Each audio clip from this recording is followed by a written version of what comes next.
Assalamualaikum warahmatullahi wabarakatuh. Salam sejahtera untuk kita semua. Perkenalkan, nama saya adalah Hedi Rosandoyo MPD.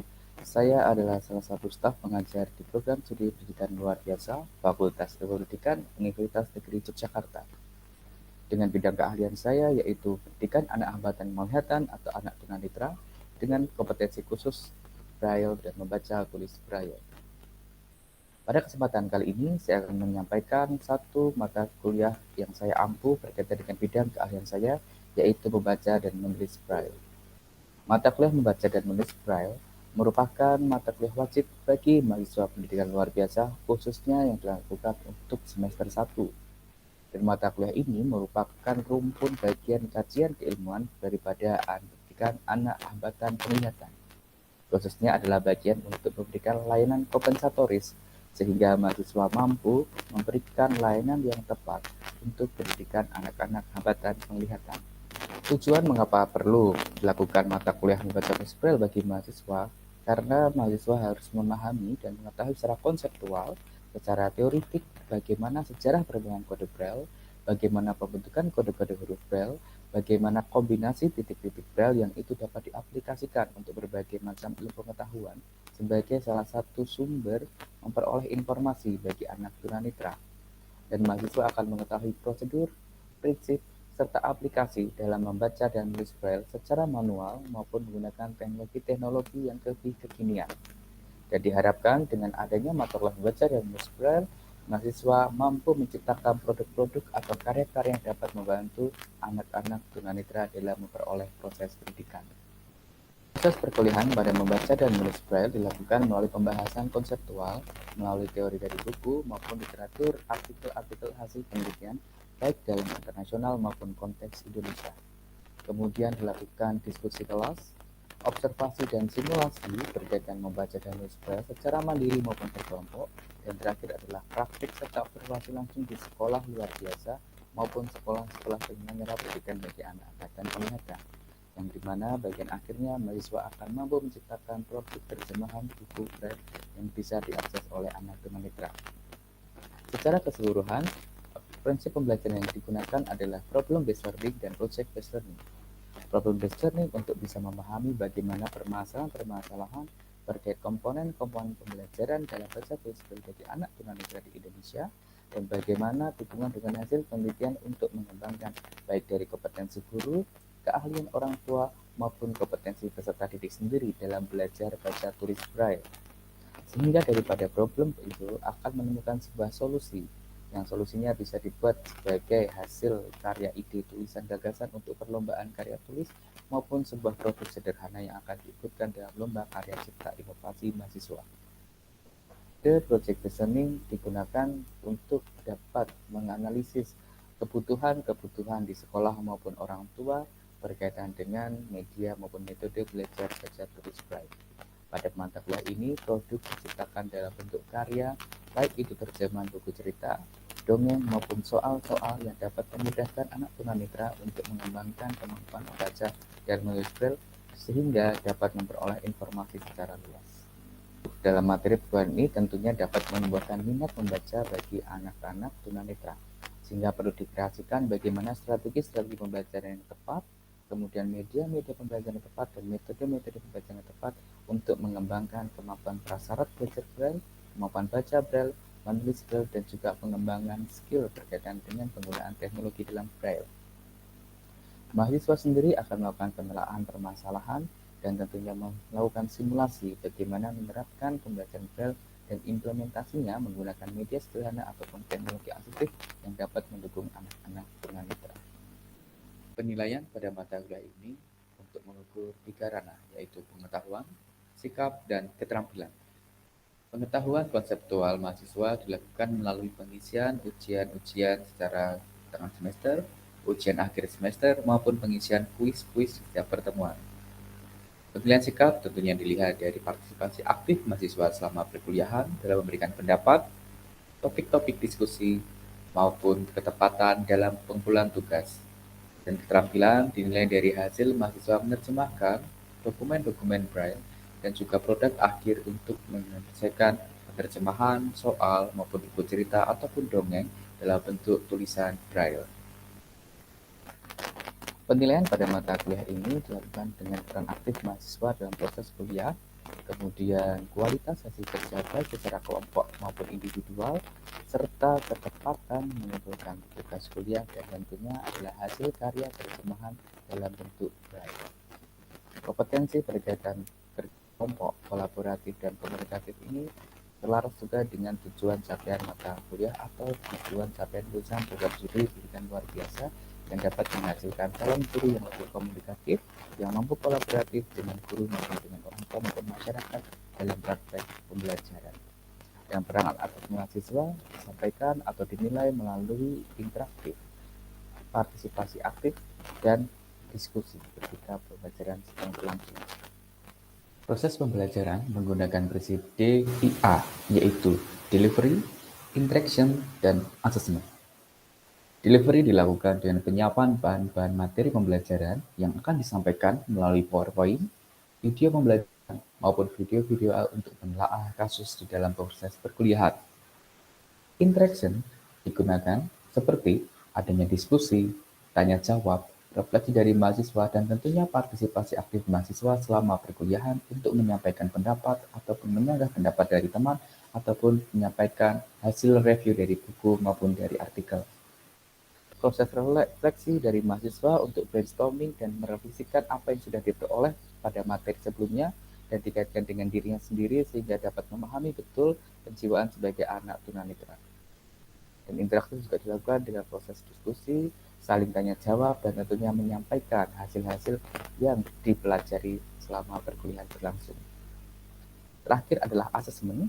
Proses asesmen ini dilakukan dengan melakukan beberapa rangkaian kuis sederhana setiap perkuliahan, kemudian latihan-latihan dalam kelas, dan tentunya penugasan-penugasan melalui sistem learning management system yang dimiliki oleh Universitas Negeri Yogyakarta, yaitu dengan nama BISMA. Sehingga materi perkuliahan tidak hanya disampaikan melalui sistem daring, tetapi juga terdokumen di dalam LMS BISMA, kemudian penugasan, feedback, dan refleksi juga dilakukan melalui BISMA. Salah satu cuplikan perkuliahan berkaitan membaca dapat disajikan sebagai berikut. Assalamualaikum warahmatullahi wabarakatuh. Waalaikumsalam warahmatullahi wabarakatuh. Waalaikumsalam warahmatullahi wabarakatuh. Selamat pagi semuanya, selamat sehat, semoga tetap sehat dan tetap bahagia. Mari kita awali kuliah pagi hari ini dengan berdoa sesuai dengan keyakinan kita masing-masing. Berdoa dipersilahkan.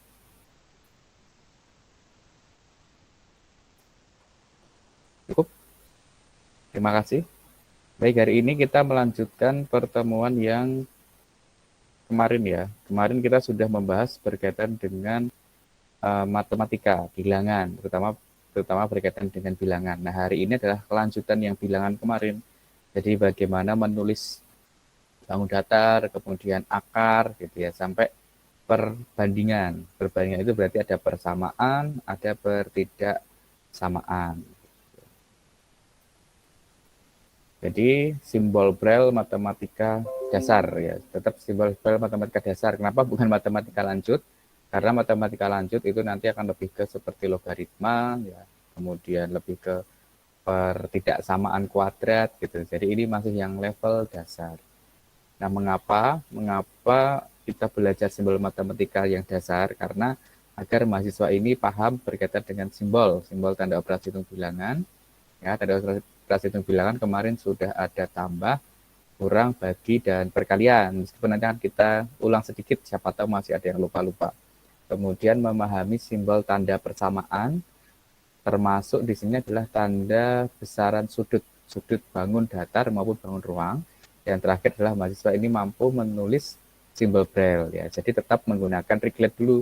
Kita belum membahas berkaitan media-media berkaitan mesin ketik atau mesin software yang ada di laptop sehingga kita bisa menulis Braille dengan lebih kekinian sesuai dengan teknologi yang ada. Nah, seperti biasa, sebelum kita masuk ke materi, kita refleksi dulu. Setelah kemarin kita mencoba menulis bilangan dan tanda operasi hitung bilangan yang sederhana, apa yang kalian rasakan dan apa yang kalian dapatkan dengan pengalaman kemarin menulis simbol matematika? Silakan. langsung di open mikrofonnya saja tidak apa-apa.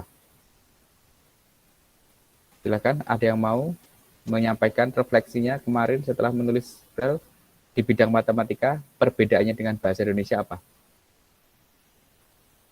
Agak sulit, Bapak. Agak sulitnya kenapa Mbak Dinta?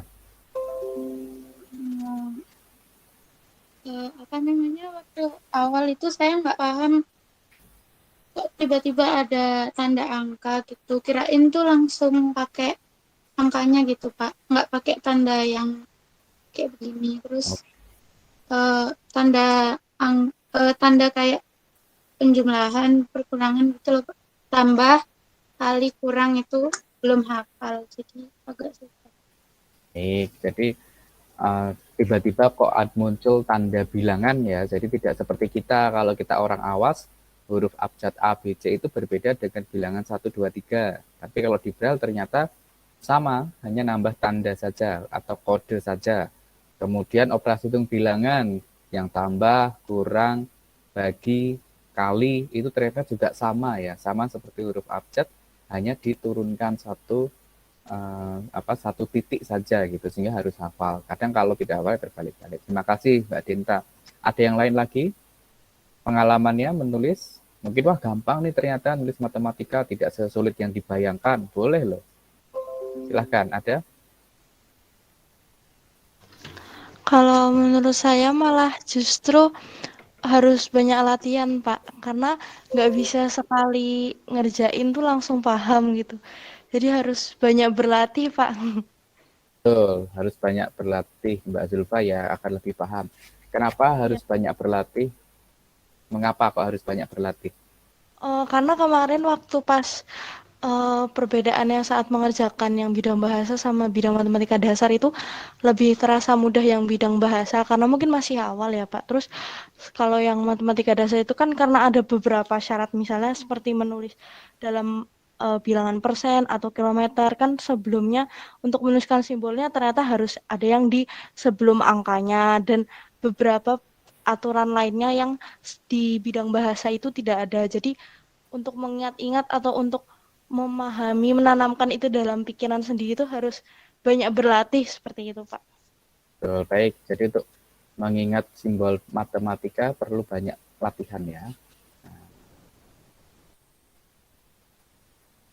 Berlatih itu lebih sulit ya dari bahasa Indonesia. Kalau bahasa kemarin lebih seru, kemudian pegel. Ada yang masih merasakan pegel-pegelnya di tangan atau di leher ketika berlatih matematika kemarin? Lebih pegel ya. Kenapa lebih pegel? Lebih pegel, Pak. Ya itu tadi Pak, karena ini asing tadi terus sering cek contohnya gitu. Baik, lebih pegel, lebih lelah karena harus melihat, kemudian mencari kode yang betul seperti apa, baru nanti menekan titiknya begitu di-relate ya. Jadi lebih pegelnya karena matanya harus fokus betul, kemudian gerakan tangan juga harus tepat menekan titiknya, jangan sampai salah. Baik, terima kasih. Jadi ini bagaimana kesulitan kita yang orang awas saja, besok ketika menjadi guru, itu juga harus paham bahwa anak-anak itu juga lelah gitu ya. Lelah dalam arti ketika belajar matematika itu dia harus punya konsep dulu. Kalau konsep matematikanya masih terbalik dengan konsep bahasa Indonesia, dia akan sulit belajar matematika Braille-nya gitu. Sehingga kita sebagai guru besok harus sadar betul bahwa anak-anak tunanetra itu perlu bekal skill yang memang sudah mapan atau sudah matang untuk belajar matematika. Jangan sampai anak-anak kita besok belum matang di matematika, tapi kita memberikan latihan yang begitu banyak sehingga sudah lelah otaknya untuk berpikir, lelah juga pergerakan tangannya untuk menekan huruf-huruf Braille-nya.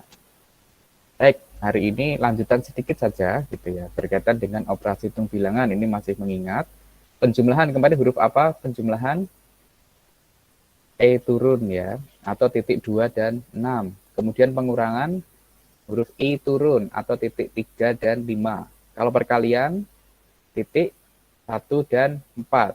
Nah, pembagian kebalikannya, berarti titik 3 dan perkalian 1 dan 6, pembagian 3 dan 4 tetapi 2 kali. Dan ingat, setelah tanda operasi hitung bilangan itu harus diikuti dengan tanda angka terlebih dahulu.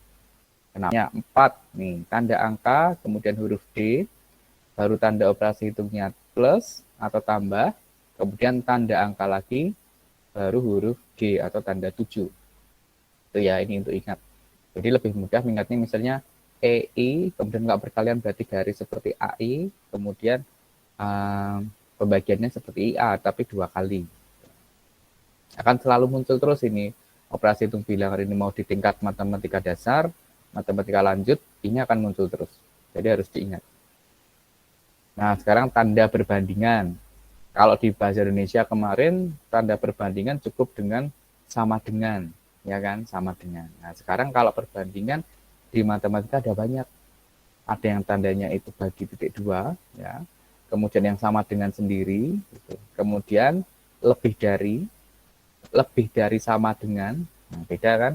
Kemudian lebih kecil atau kurang dari, kemudian kurang dari sama dengan, gitu. Sama dengan titik, itu sudah ada tuh, titik berapa itu? C turun C turun 2 kali, ditulis 2 kali. Betul. Kalau per tidak sama dengan, nah ini adalah titik berapa? 25, baru huruf W, ya, atau R terbalik, yaitu titik 2, 4, 5, dan 6.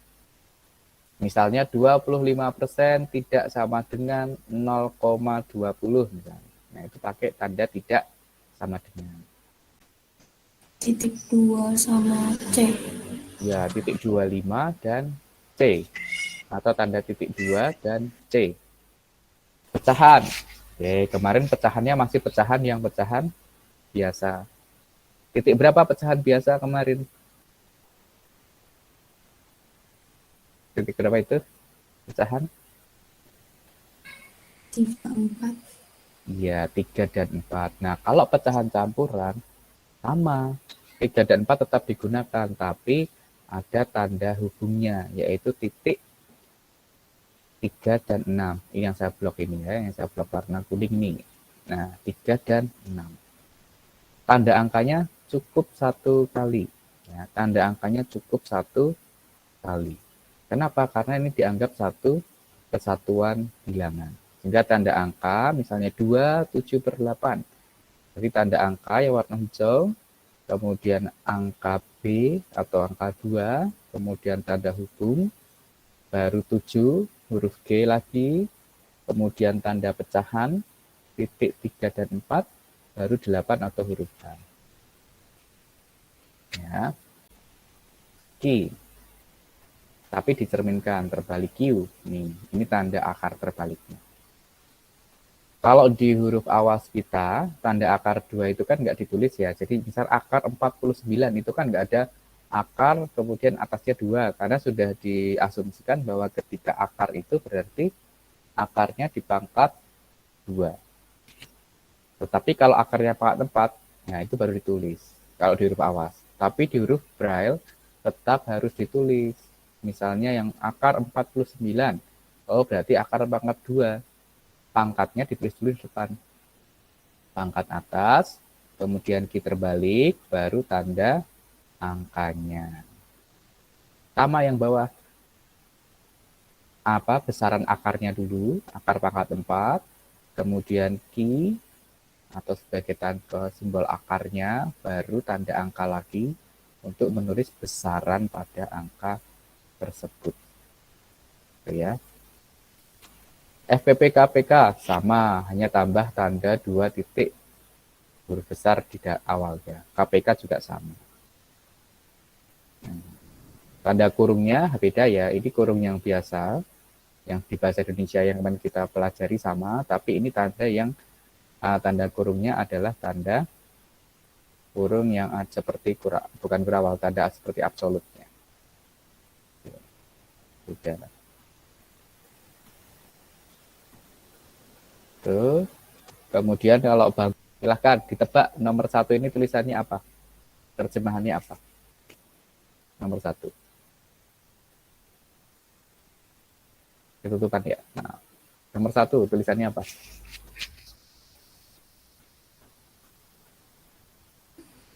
akar 2 dari 81. Akar 2 dari 81. Baik. Akar 3. Akar 2 apa akar 3? Mantap yang mana, Mbak? Akar 2 atau Iya. akar 3? Akar 3. Akar 3 dari 81. Begini? Iya. Oke, betul ya. Jadi betul. Yang kedua. Gampang ya ternyata ya. Yang kedua.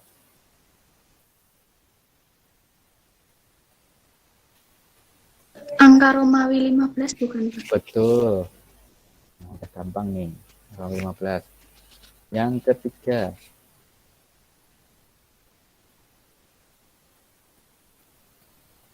Tiga diterjemahkan dalam bentuk braille-nya. Kemudian 45 nanti ditulis ini hasil terjemahan ke huruf awasnya apa. Silahkan. Bisa untuk latihan dulu. 10 menit bisa ya. Coba 10 menit saya cek lagi. Kalau ada yang mau bertanya boleh ya sambil mengerjakan latihan ini 10 menit nanti boleh sambil bertanya. Kalau ada yang kebingungan. Pak, saya mau nomor 4. Baik, nomor 4 silahkan Mbak Teresia. Seperti biasa ya, di kameranya diarahkan. Nomor 4. Atau disampaikan lisan boleh atau dituliskan, dibacakan di sub hasil tulisannya. Silahkan Mbak Tere. Nomor 4.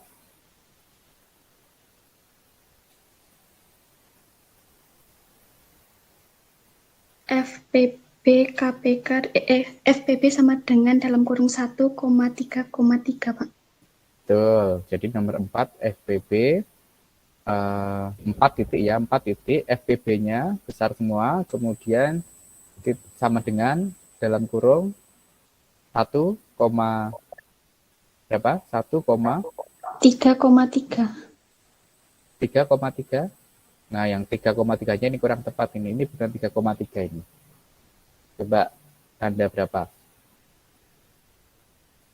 Nah, saya presentasikan kembali.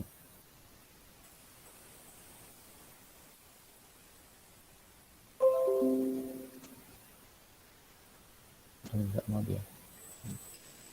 Yang ini bukan 3 Mbak Tere. Tuh. Oh, dia nggak mau ternyata. Yang 1,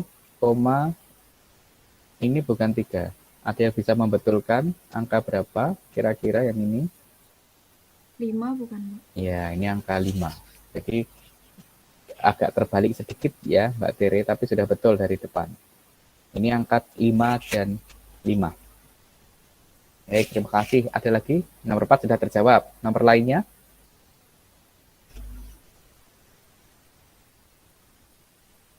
Nomor lainnya? Ada yang sudah?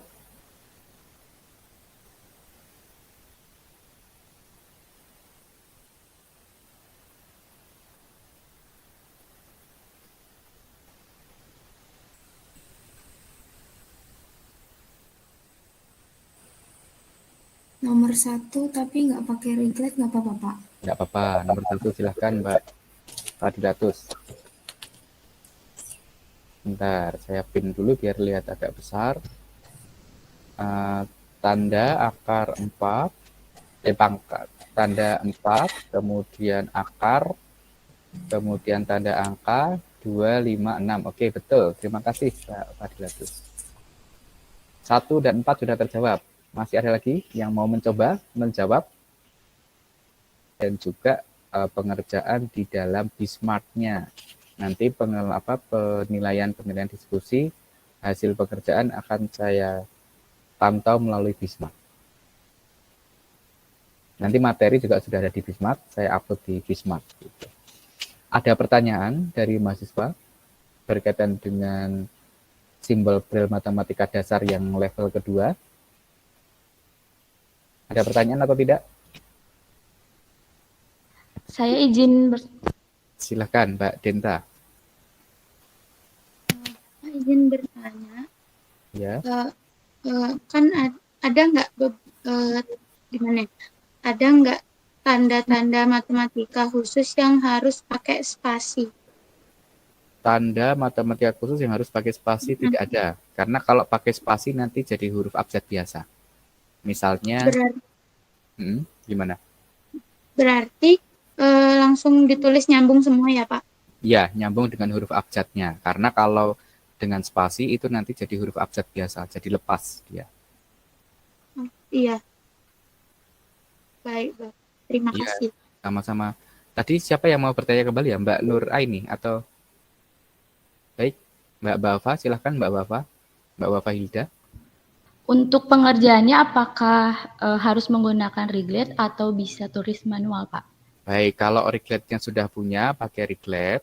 Tapi kalau memang belum, pakai tulis manual seperti Mbak Fadilatus tadi tidak apa-apa, tapi yang penting rapi dan terbaca. Ya. Terbaca itu dalam arti ini yang huruf harus timbul, ini huruf yang tidak timbul.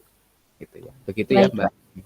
Terima kasih. Baik, masih ada lagi yang ini bertanya berkaitan materi? Silahkan Mbak Nisrina.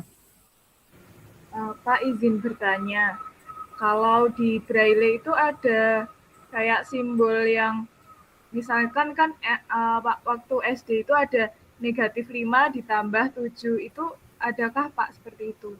Baik, ada -5 ada seperti kemarin. Tanda apa? Tanda titik 3 itu adalah tanda negatif. Bukan minus, bukan kurang, tapi negatif. Tanda titik 3 di awal itu adalah tanda negatif. Kalau tanda kurangnya itu kan I turun. Nah, kalau negatif itu tanda titik 3. Begitu, Mbak Nisrina. Baik, Pak. Terima kasih. Baik, Mbak Fadilatus ingin bertanya kembali. Untuk yang soal latihan tadi yang nomor 3, Pak, kan ada 3 huruf Romawi. Ya, nah, itu pakai tanda huruf besarnya 2 di awal. Iya, pakai 2, tetap 2, karena dia lebih dari 2 angka. Gitu. Baik, Pak. Terima kasih. Baik, sama-sama. Ada lagi? Baik, kalau tidak ada, kita cukupkan pertemuan hari ini. Nanti dilanjut di Bismart ya untuk penugasan. Minggu depan kita sudah beralih ke media penulisan Braille, yang mesin ketik dan sebagainya. Sekian dari saya, kita cukupkan. Ucapkan hamdalah bersama-sama. Alhamdulillahirrahmanirrahim. Terima kasih. Wassalamualaikum warahmatullahi wabarakatuh. Waalaikumsalam warahmatullahi wabarakatuh. Terima kasih, Pak. Terima kasih, Bapak.